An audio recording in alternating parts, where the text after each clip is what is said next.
فده تقريبا الاثار الواضحه لبقعه الزيت، موجوده على مسافه 14 كيلو من ترعه مياه الشرب اللي موجوده عندنا عند قريه القمر اللي هي على اول حدود اسكندريه. الاول سيبني اقول ان ده شكل للتعاون بين كل الناس، اللي هي نعمل معا ننجح معا، بمعنى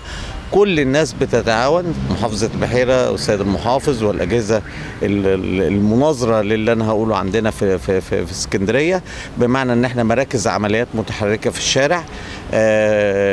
موجود فيها المحافظ، موجود فيها رئيس شركة الشرب، الري، الكهرباء موجودة، البيئة، البترول بالتعاون بإمكانياتها، بنستخدم غطاسين عشان يجمعوا ورد النيل ويجمعوا الحاجات اللي هي، لان ورد النيل مترسب عليه بقع، فكل ما يعدي عليه ميه يعمل بقع جديده فبنشيلها. الشكل العام بيقول ان اسكندريه مش هتحتاج ان شاء الله انها توقف محطات الميه اللي هي